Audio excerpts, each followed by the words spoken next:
Olá, para você que nos acompanha, está no ar mais uma entrevista do Repórter MT.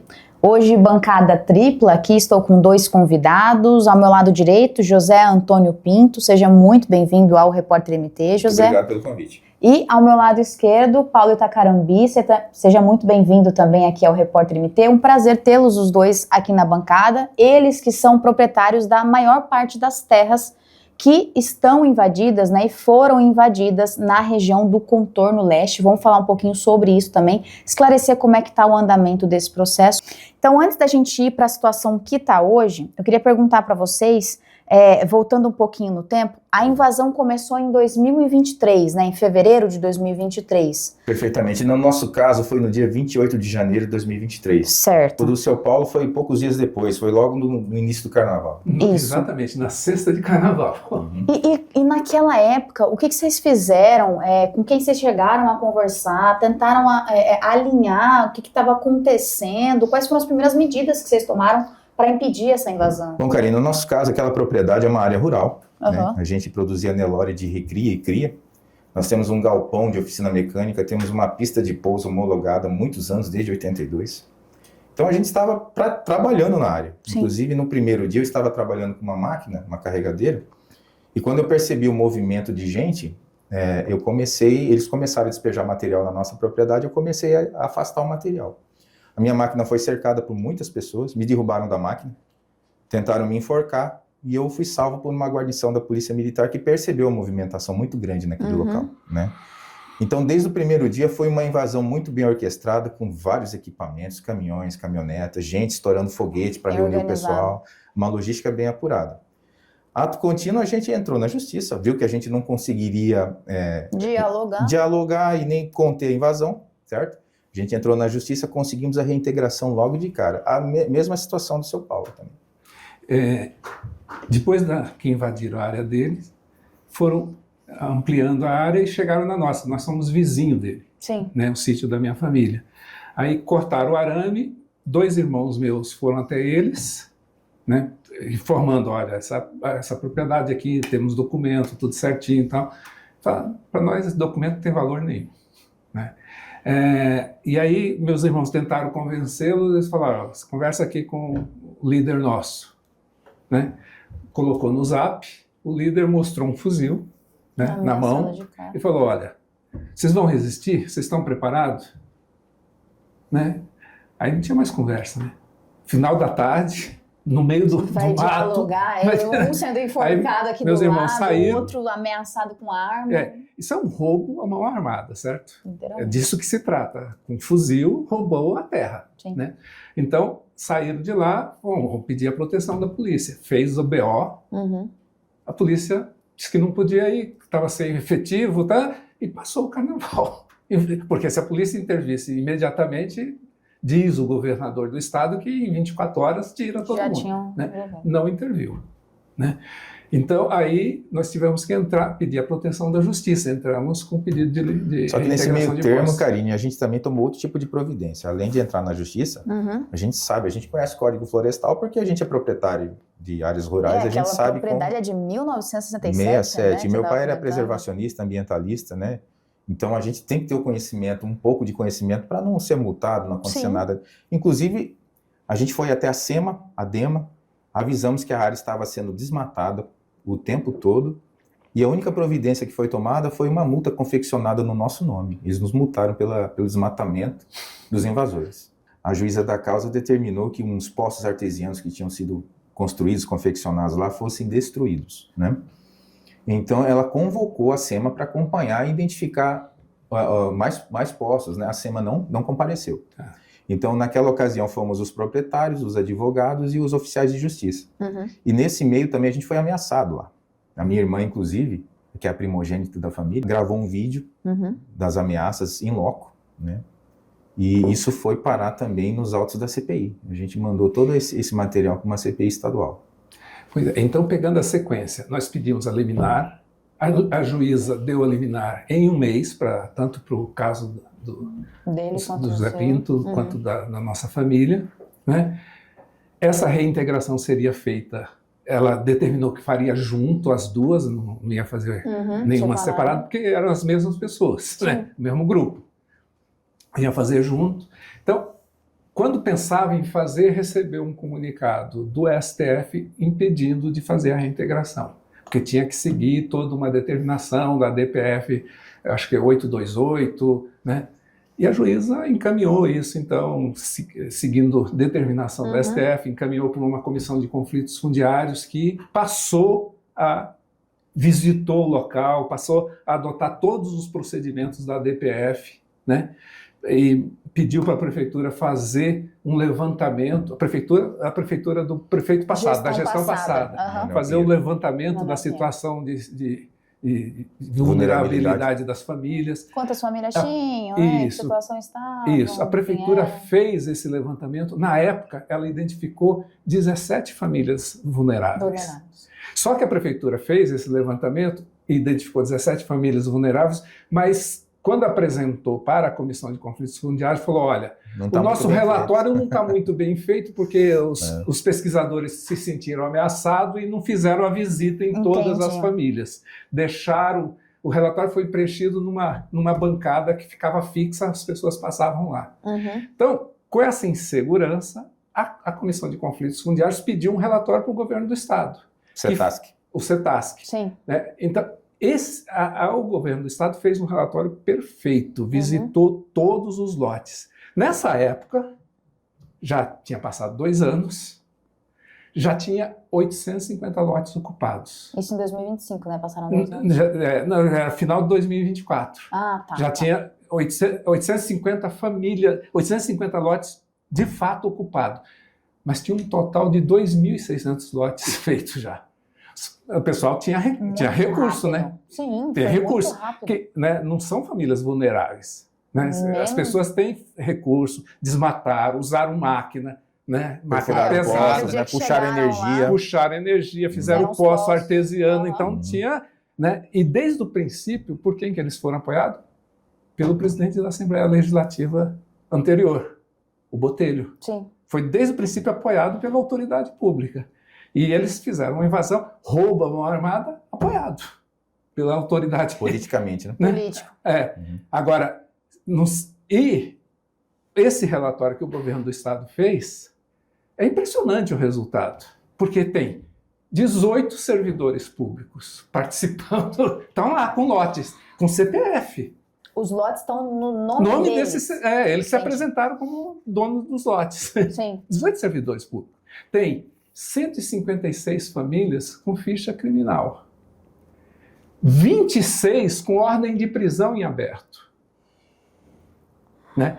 E tem, acho que 81 famílias que tem mais de outro imóvel, além desse. Não é único. Não é único. Então, a maior parte das famílias que estão lá ocupando esses espaços hoje não são vulneráveis, não precisam. Não, estão É. aproveitando para ganhar dinheiro. Estão comprando da liderança. A liderança, o objetivo foi, rouba essa terra, divide os lotes e vai vendendo. Inclusive vendeu para esses vulneráveis. Eles não compraram, não estão lá de graça. Sim. Eles estão lá, tem gente que diz, a boca pequena, e não quer ser identificado, que essas pessoas compraram com o compromisso de que se eles venderem, tem que passar um percentual para a liderança. Certo? Agora, quem é a liderança disso? Muito bem organizado e muito bem estruturado. Quem é a liderança? Eles têm apoio político forte, tanto é que eles atuam tanto aqui quanto no STF. Né? Tem apoio político forte. Quem é essa liderança que quer ficar com mais de 2.600 lotes? Para quê? É para ganhar dinheiro? É para quê? Mas até aí, desculpa, Não, seu Paulo, eu acredito que eles estão no papel deles, são delinquentes. Né? Estão no papel deles. São ladrões. O que causa estranheza, Karim, é a condução desse conflito pelo prefeito Abílio. Né? Porque desde o começo ele sabia da nossa situação. A primeira reunião que a gente teve com o prefeito, eles nos chamou para conversar, o irmão do seu Paulo estava aqui, porque o seu Paulo não mora em Cuiabá. Ele falou para nós, olha, eu sei que lá existe o crime organizado, Palavra do prefeito. Isso eu posso confirmar publicamente em qualquer lugar. Não, e ele declarou isso numa entrevista. Também falaram isso, até não foi só. Não, e numa ele, entrevista, tem uma entrevista Sim, que um jornalista fez com ele, ele reconhece. Então o prefeito Abílio crime. reconhece que lá existe o crime organizado, reconhece que ali o problema é sério, reconhece a legitimidade da nossa propriedade, mas que ele quer regularizar a invasão, certo? Que para ele não interessa separar o joio do trigo. E nessa reunião, na primeira reunião, a gente já tinha proposto para ele, seu Paulo, a doação de uma área, porque isso já era vontade do meu pai. Sim. Só que meu pai era uma pessoa idosa, 87 anos, e não tinha como externar isso, né? Então ele, né, Não surgiu, sabia os meios, né? não tinha como. A gente nem sabe, né, a gente nem sabe com quem está lidando, Karine. A verdade é essa. De né? fato. Então tá, fizemos essa proposta para o prefeito e ele ignorou, certo? Passou um tempo, a secretária de habitação me procurou, ela ligou, olha, o prefeito mudou de ideia. Eu falei, mas qual seria o motivo da mudança de ideia? Olha, veio uma comitiva de ônibus no contorno leste e eles foram levar o pessoal de lá numa reunião em Campo Verde, onde o presidente Lula estaria para entrega de máquinas. E o Abílio acho que não gostou disso, porque parece que ele perdeu o apoio, né, do pessoal. Não ficou muito satisfeito. Palavra da secretária de habitação. Isso eu posso confirmar também publicamente, na frente dela, de quem quer que seja. Sim. Aí o que aconteceu? Olha, ótimo, né? Pelo menos agora a gente tem a certeza que o Abílio vai tentar uma outra construção, né? Vai respeitar o nosso direito de propriedade, né? Mesmo assim, ele não aceitou a doação da área. Não aceitou a doação da área. Inclusive, a gente propôs um aluguel social de 2 meses, certo? Para condicionar essas famílias enquanto a coisa fluía, a desocupação fluía. Isso tudo foi ignorado. Só para fazer só um parênteses na sua fala, José, hoje, assim, por noção, mais ou menos, vocês sabem qual o total da área que vocês perderam, que está invadida? A nossa área, no caso, seriam mais ou menos 80 hectares. 80 hectares? 80 hectares. Só da E a nossa 24. Dá mais de 100 hectares. Mais de 100 hectares. Então o prefeito quer desapropriar uma área de 100 hectares ou mais, porque a nossa está parcialmente invadida. O do Itacarambi já foi totalmente invadida. Ele quer E está crescendo. Ele quer desapropriar uma área de 100 hectares para atender 200 famílias, que é o que está no relatório oficial. São as famílias que, de fato, Precisam. estariam em situação de vulnerabilidade A social. gente entende, Karine, que o seu Paulo, ele realmente ele é mais rígido, né? Mas a gente entende que tem realmente pessoas mal intencionadas no lugar. Sim. Mas tem muita gente que foi induzida ao erro, né? Felizmente a gente está num país que o conhecimento não é É escasso. É não escasso. chega para todos. Então tem gente, seu Paulo, eu acredito que foi lá, comprou, achando que estava tudo ok, porque a gente tem informação da secretária Michele, que a maioria das pessoas não sabia da ação de reintegração de posse. A secretária falou isso, olha, a gente fez uma pesquisa, a maioria das pessoas não sabe que aqui tem uma ação de reintegração. Então, a associação, os líderes esconderam isso dessas pessoas. Pois é, Zé, mas esse programa aqui é importante para as pessoas saberem o seguinte, e é uma pergunta que eu faço. Você compraria uma coisa que foi roubada? Você sabe que foi roubada? Se eu soubesse que foi roubada, jamais. Né? Pois é, então as pessoas estão sabendo. Foi roubada, não comprem. Né? Foi roubado a mão armada. Né? O prefeito está querendo legalizar um roubo. Sim. O Wilson Santos está querendo legalizar um roubo. O Botelho ajudou num roubo. Né? Eu queria voltar, até é importante falar sobre essa questão da doação da terra. Pois não. A proposta que vocês chegaram e tentaram acolher era a doação de uma terra de 5,7 hectares. Sim, né? são 57 mil metros. Que atenderia, dependendo de como fosse organizado os lotes, atenderia a cerca de 200 famílias, ou seja, aquela quantidade que estava estabelecido pelo levantamento de que são famílias em situação de vulnerabilidade social. Perfeito. Folgadamente 200 famílias, porque foi confeccionado lotes grandes, de 180 metros quadrados. Né? Grandes. Aproveitando arruamento, espaço, tudo como diz a lei, a legislação. Mas eu acredito que uma doação já evitaria um ônus para o município, o Estado, a União, e eles poderiam usar o recurso que eles dizem que querem nos pagar, né? E confeccionar casas, confeccionar blocos de apartamentos. Colocar infraestrutura. Você vê que uma solução como essa, aí sim seria totalmente regular. Isso é uma política de habitação, isso sim é política de habitação. Isso seria regular, porque aí as pessoas receberiam a propriedade. E a titularidade, né? correta. Recebe o título, né? Porque você recebe uma área doada, né? Pode separar, ter o seu lote, ter o seu título. Mas está regular. E está regular. Agora, do jeito que está sendo feito, ninguém vai ficar regular. Nós tá caminhando, Sim. o prefeito está caminhando para uma linha que fica todo mundo irregular, não tem como regularizar, nós não queremos a desapropriação. Eles Sim. não querem a desapropriação. Como é que ele vai tomar? Está tomando a terra da gente? É isso? A política habitacional do Abílio, pelo que ele está construindo, é a seguinte, ó, o crime organizado entra, desmata, loteia, vende o lote e vocês deixem a peteca comigo que eu vou O regularizar. dinheiro público vai pagar isso aí. Essa é a política pública que o liberal Abílio está querendo proporcionar a Cuiabá. A velha política, né? Porque Cuiabá hoje sofre com tantos danos de meio ambiente, social, estrutural, por conta das invasões, né? Na verdade, Cuiabá sofreu com ocupações e invasões. Tem muito político, no caso aqui do Contorno Leste, que cita o termo ocupação. Isso não foi ocupação. Ocupação é quando é mansa e pacífica. Eu quase fui morto no primeiro dia, meu pai foi morto um ano depois, eles foram ameaçados, todos ali no entorno se sentem ameaçados, então ali não é uma ocupação, é uma invasão.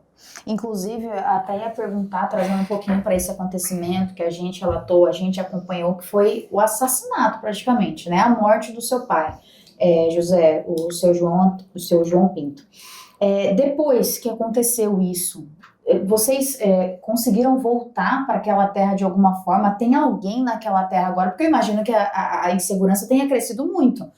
O senhor não mora aqui, seus irmãos também não devem morar mais naquela terra? Na terra não. Na terra não, eles E a moram família aqui, toda mas mora aqui, só eu que moro fora. qual que é a sensação que vocês tiveram depois desse acontecimento? Nós temos funcionários no local, porque a gente tem o barracão de máquinas, a gente dá manutenção em máquinas ainda, mas eu evito de ir lá, porque como eu te disse, no primeiro dia foi quase morto.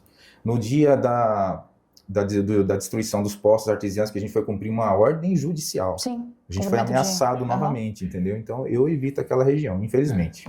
Só para você ter a informação correta, né, completa, o condomínio Belvedere, que é vizinho dali, parte dele foi feito numa parte da nossa área, que a gente vendeu para o condomínio Belvedere e ficamos com o restante.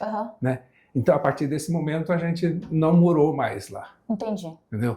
Então, vendeu um pedaço, a gente tinha uma parte que ia até a beira do rio, então a gente tinha vendido também, então a gente ficou com essa outra parte de 24 hectares, né? E está em meu nome, mas é da família inteira, é a poupança da família. Sim. Aliás, muito necessária. Minha mãe está com 92 anos, cuida de 2 irmãos, um tetraplégico e um epilético. E agora ela está na cama. Eu estou aqui por conta disso. Sofreu uma queda, né? Sofreu uma queda, então estou com 2 pessoas na cama na casa da minha mãe. Precisando do dinheiro. Do dinheiro e do espaço, exatamente, que é de vocês. E só para a gente entender, a gente voltou e agora trazendo para os dias atuais. Como é que está a situação hoje? Como é que está o andamento do processo? O que está sendo feito? Porque é o que eu comentei antes da gente começar a entrevista. A última informação que nós tivemos e também o último acompanhamento do processo que nós tivemos é que o STF tinha voltado atrás, voltou atrás e disse que não era mais para fazer a desapropriação do local, e nisso o prefeito surgiu com a hipótese, né, de manter os invasores lá, fazendo um acordo com uma área que já era da prefeitura. Hoje, como é que está esse processo? Eu posso responder a pergunta, qualquer coisa o senhor me corrige, porque aqui o senhor é o professor, né? Eu sou só o peão aqui.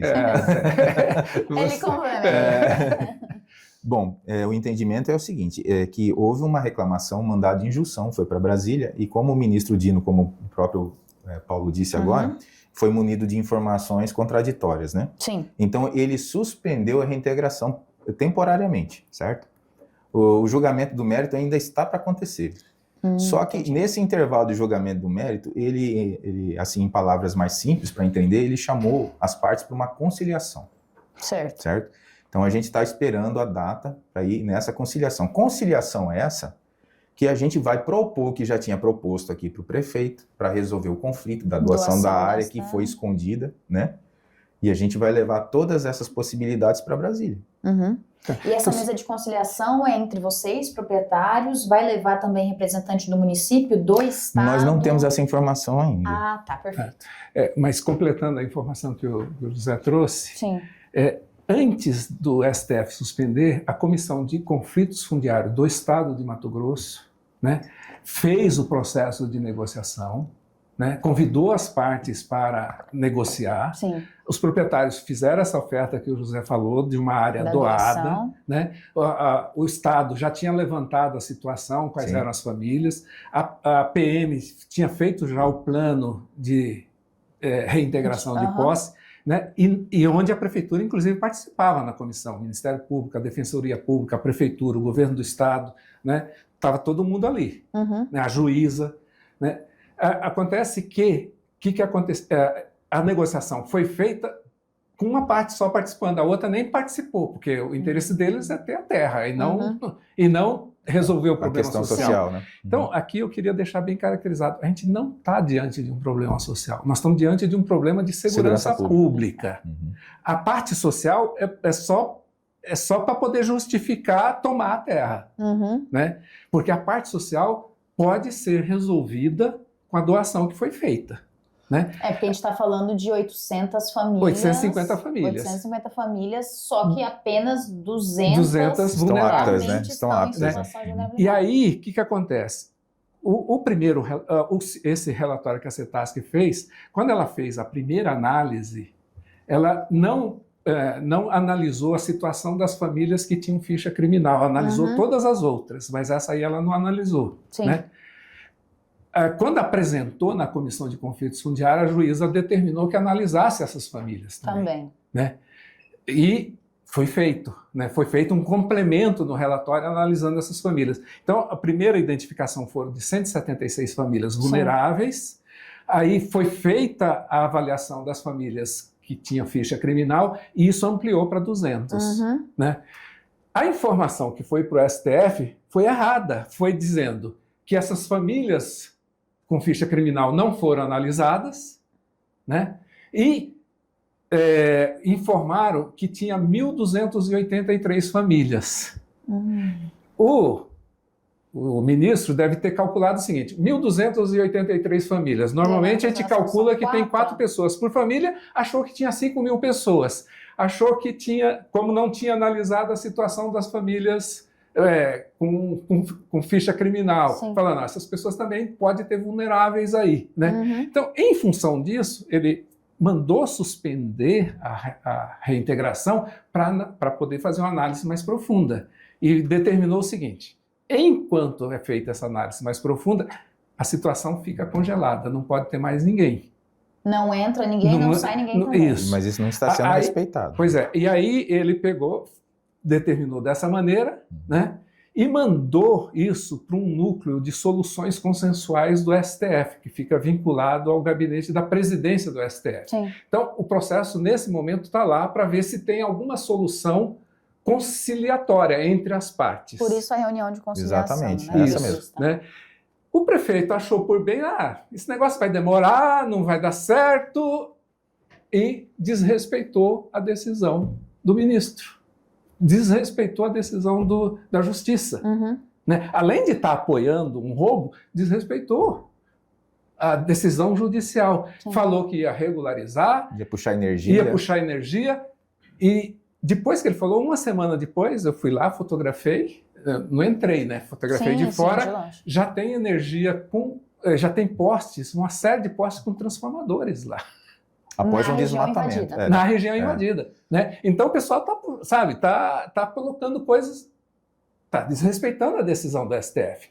Ampliaram o desmatamento na nossa área e fizeram mais lotes. Isso tudo após o comício, posso chamar de comício. O comício do prefeito. Do prefeito na nossa propriedade, dizendo que, olha, estava tudo certo, já conversamos com os proprietários, eles concordaram, tá? Vai dar tudo certo, já vou mandar puxar poste de energia aqui para vocês, que isso é ilegal. Isso tem declaração pública dele. Sim, vocês foram acionados antes desse comício, desse pronunciamento? Foi conversado? Em algum momento foi citado que vocês aceitariam vender a propriedade? Então, é que o tópico interessante. Isso é a parte política, o senhor deixa comigo, seu Paulo.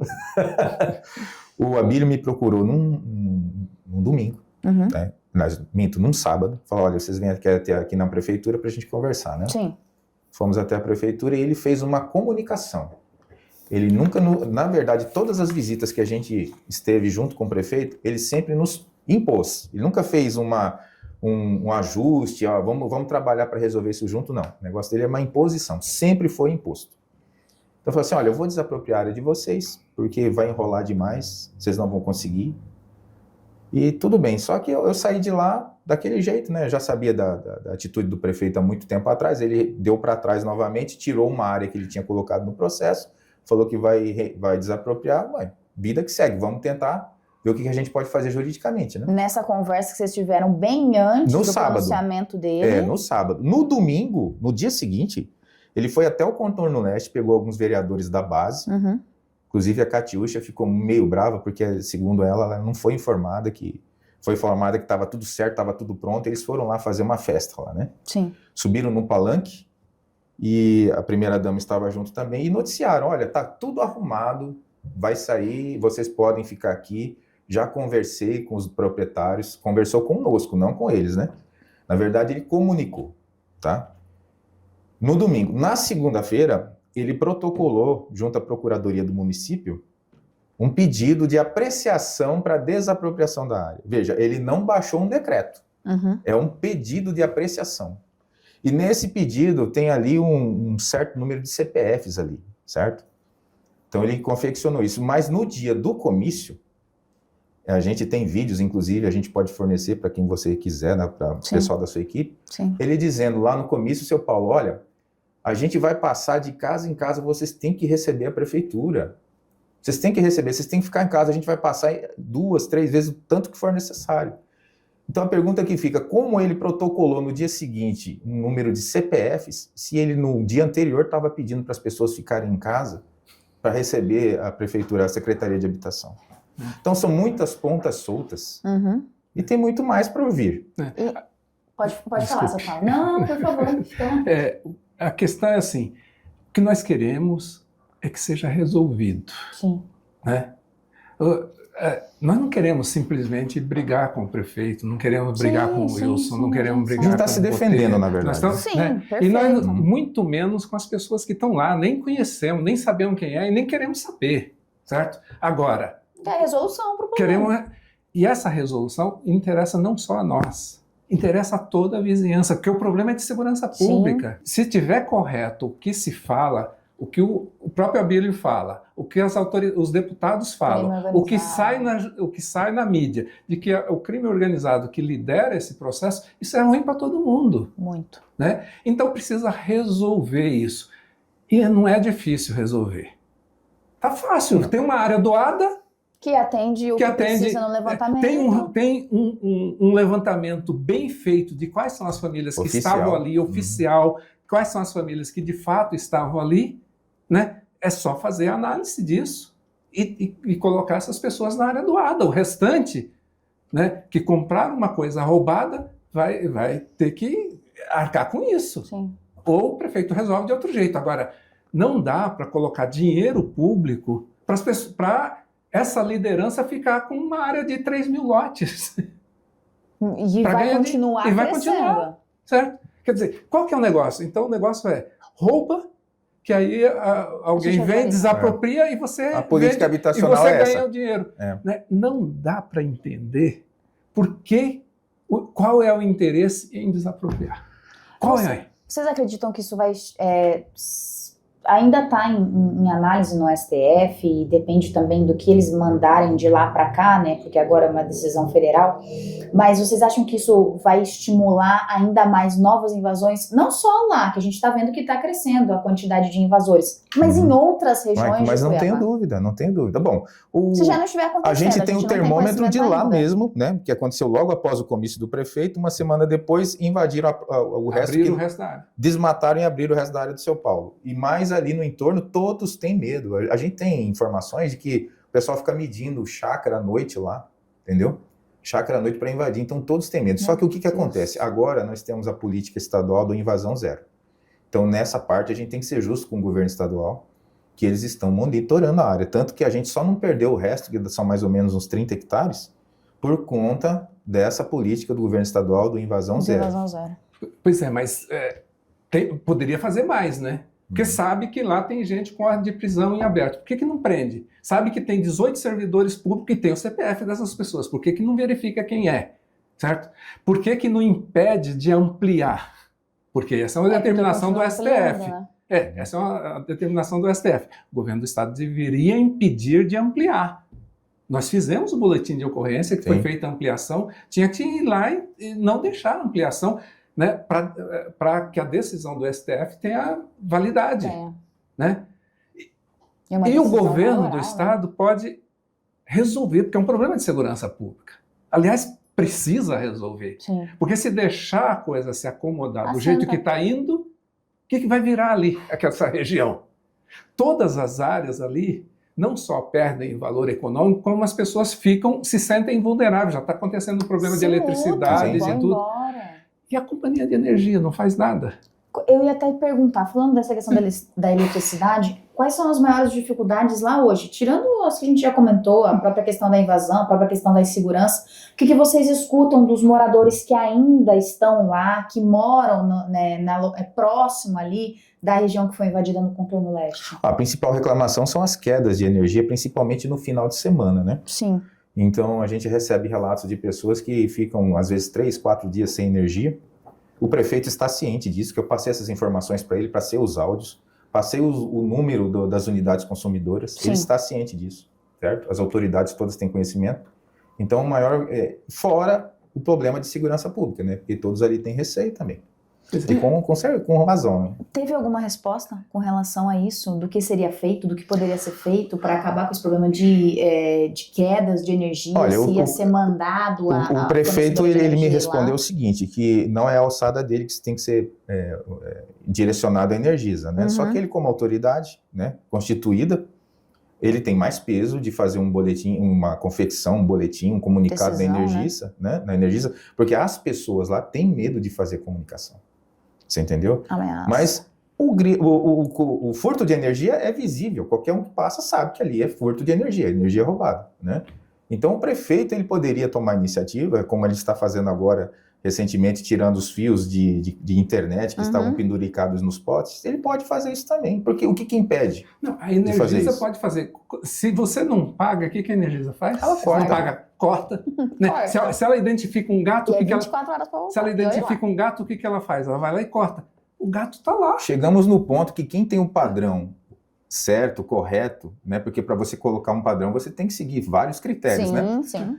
Tá sofrendo com queda de energia e quem está roubando energia está tendo luz 24 horas por dia. Pois é, e está identificado, o gato está lá, está feito, e a energia não corta. São vários pontos para mexer, para configurar. Pois é, e aí a pergunta que fica é o seguinte: de onde nasce o poder dessas pessoas que conseguem que a energia não corte, que não se corte a energia, que consegue que tenha máquinas e faz o desmatamento e ninguém fala nada, que consegue fazer um monte de lotes e está vendendo à luz do dia os lotes e ninguém faz nada, amplia, o STF falou que não pode ampliar, está ampliando.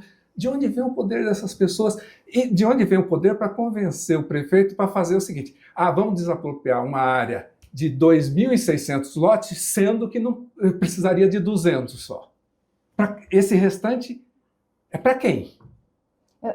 Quem ganha com isso? Esse pensamento, Paulo, vocês têm expectativa sobre isso, do que possa ser feito? Visando toda essa situação, vocês acham que vai chegar um momento que vai haver o cumprimento dessa decisão não de tenho reintegração dúvida, de não tenho postos? dúvida. Vocês têm uma expectativa positiva sobre isso? O seu Paulo até fica falando, você é muito otimista. Eu sou extremamente otimista, eu tenho certeza absoluta, meu pai não morreu em vão. Olha, certo? Só um instantinho. Eu tenho convicção, certeza absoluta. A gente está vivendo, não é só o que a gente enxerga aqui, a gente está numa guerra espiritual, não sei se você acredita. Com certeza. Então, o que aconteceu com meu pai não será em vão, a gente vai recuperar a nossa propriedade. Só que a gente quer, como eu falei, como o seu Paulo falou, a gente não está brigando, a gente está em posição de defesa. E a gente quer resolver a situação das pessoas que realmente foram induzidas, seja lá o que for que você queira chamar, que estão lá, que são essas 200 famílias.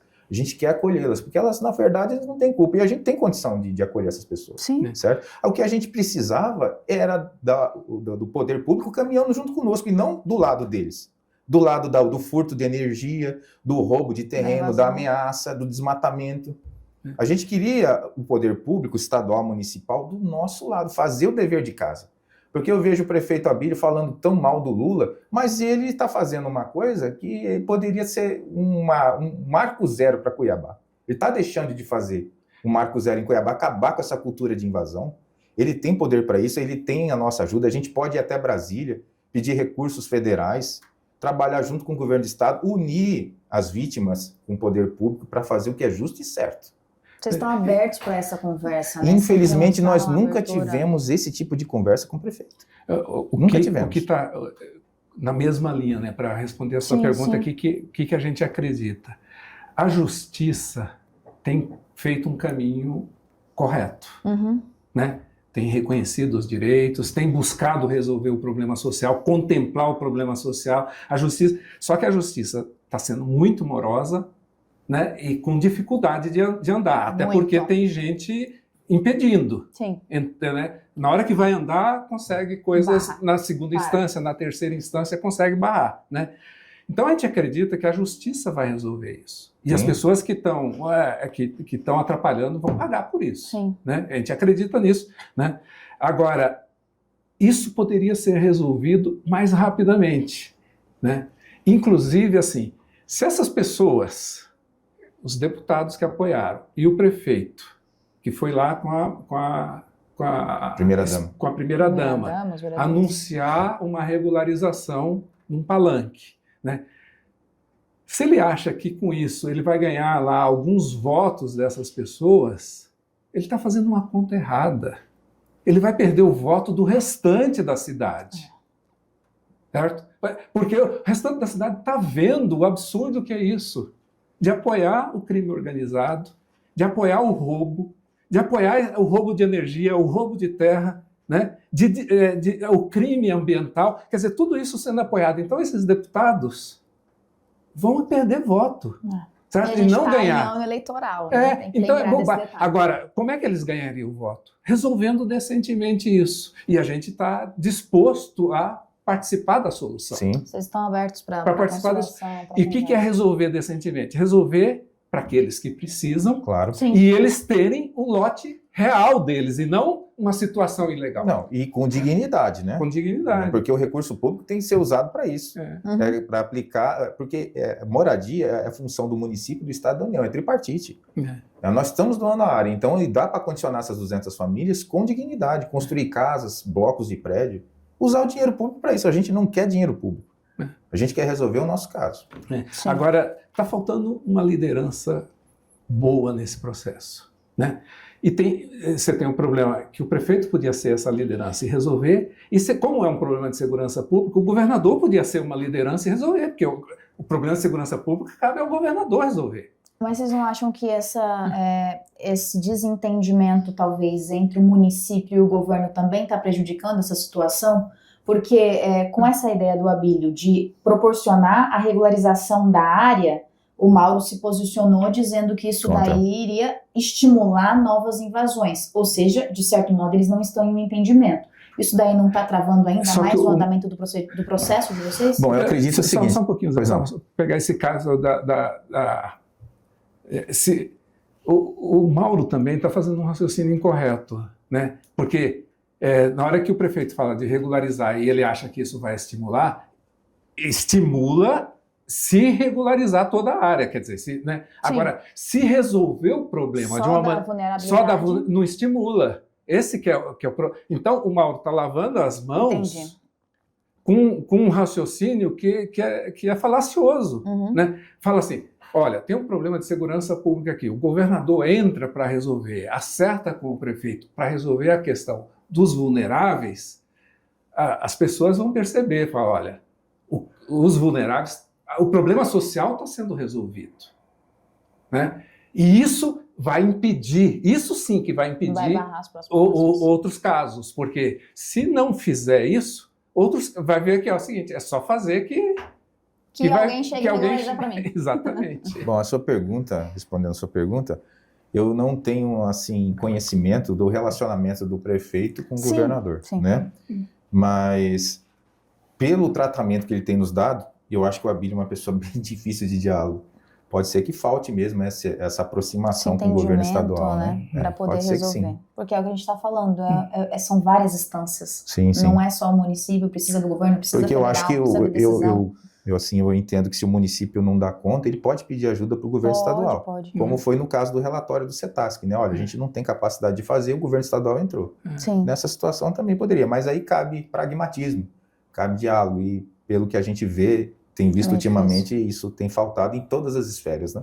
E só para a gente finalizar, então, hoje, talvez para resolver essa situação, a maneira mais justa seria essa união entre os poderes, né? Até para respeitar a decisão do STF, a decisão judicial, e também tentar essa conciliação com quem já está lá, mas o foco da conversa entre vocês também com os poderes é a doação dessa área. Sim, sim. Acredito que sim. É isso que vai a gente resolve o problema social e o Estado entrando, ele resolve o problema de segurança pública. Sim. O Estado que eu digo de maneira geral, né? Município, sim, né? Município, governo, se precisar de auxílio federal. É inacreditável que em pleno século XXI, seu Paulo, a gente esteja tendo esse tipo de embate, de discussão. Isso era para ser muito fácil de resolver, como o seu Paulo disse. A gente tem a iniciativa privada, querendo andar de braços dados com a causa social, com o Estado, com o município. O que é que falta?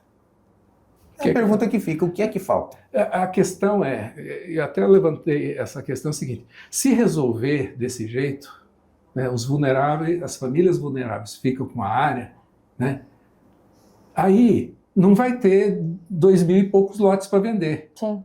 E aí não vai ter ninguém lucrando em cima da história. Será que é isso que está atrapalhando?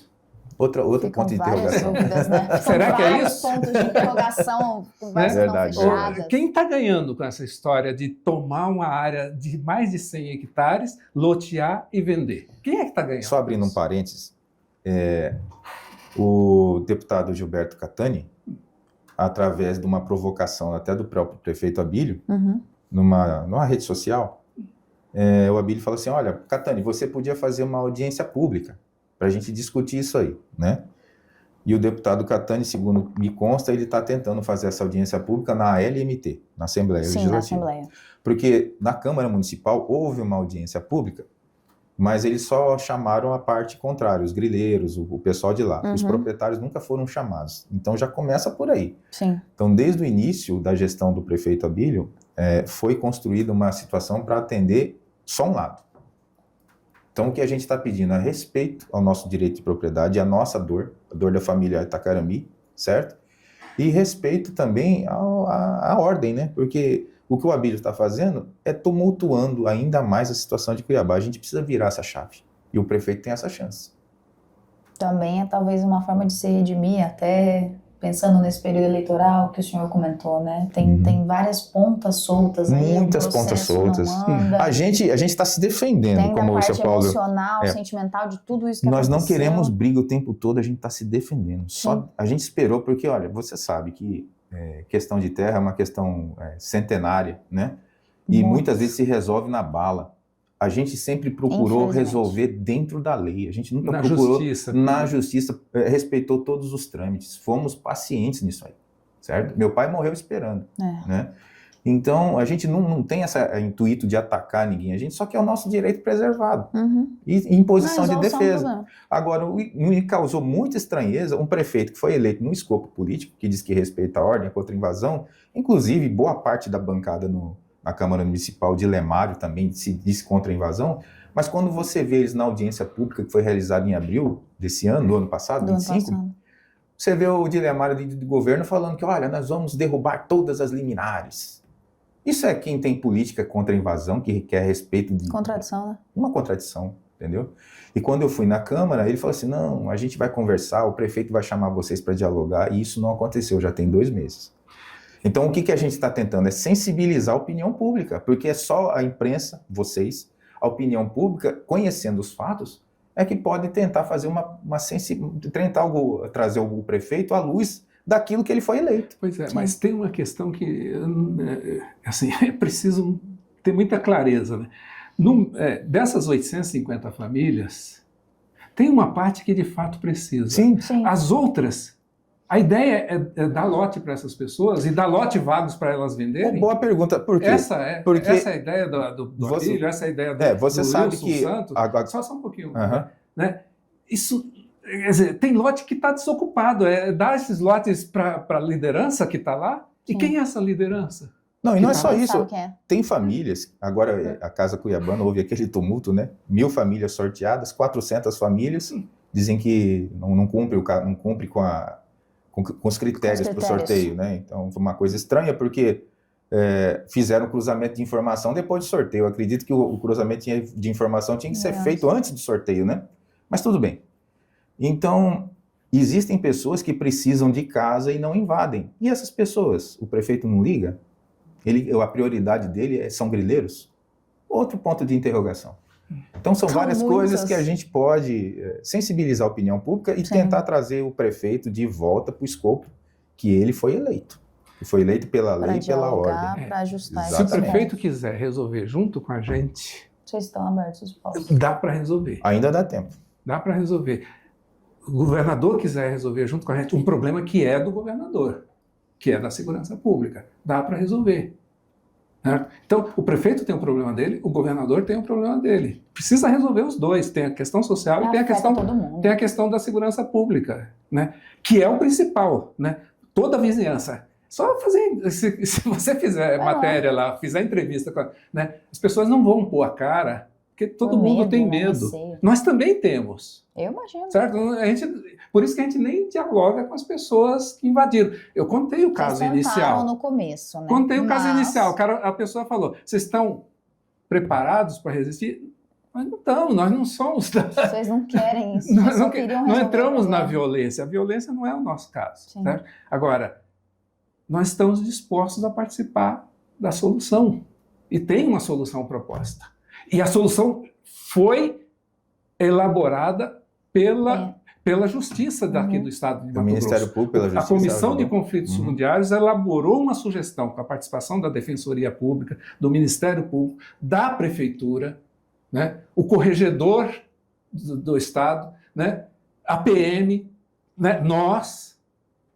Foi elaborada uma solução, estava sendo implantada. A STF suspendeu e mandou congelar. É isso que tem que voltar e terminar de resolver. E dar andamento. Porque já estava bem encaminhado, né? O que está em discussão não é a titularidade e posse da nossa propriedade, nem de São Paulo. É o relatório do governo do Estado. Mas isso aí vai resolvido rapidamente. Bom, gente, meninos, gostaria de agradecer vocês pela entrevista, por esses esclarecimentos também, da gente entender um pouquinho melhor como é que está o andamento do processo, o que falta, quais são os próximos passos, e de certa forma também tentar trazer a população para entender essa realidade. Importantíssimo. Eu imagino que vocês, mesmo com medo, mesmo depois de tudo que aconteceu, ainda mais com o histórico que aconteceu com o seu pai, vocês estão como representantes não só da propriedade, que é de vocês que foi invadida, mas também de vários moradores ali da região que não tem, às vezes, que tem medo, que não tem voz, que tem receio de aparecer publicamente para expor essa situação. Então, obrigado pela presença de vocês, pelos esclarecimentos também, e de alguma forma nós, enquanto mídia, vamos tentar dar andamento e tentar auxiliar também, né, para que vocês já estão dispostos a auxiliar quem realmente precisa de uma terra, né, abrindo parte do que é de vocês, mas a gente sabe que tem muita gente lá também que tem envolvimento com crime, que invadiu para vender, a gente tem comprovações de tudo isso. Karine, eu queria agradecer essa oportunidade de poder esclarecer a população de Cuiabá e fazer esse pedido. Não compre produto roubado, pelo amor de Deus. Isso foi um roubo à mão armada. Roubaram a terra da família do José aqui, né, do seu João Pinto, roubaram o sítio da minha família e estão vendendo. Não comprem. Isso é uma cilada. Obrigado, a imprensa é importantíssima nesse processo. Obrigado, Karine. Obrigada a vocês. E assim chegamos ao fim de mais uma entrevista no Repórter MT. Esses e outros conteúdos você confere no site repórtermt.com. Até a próxima.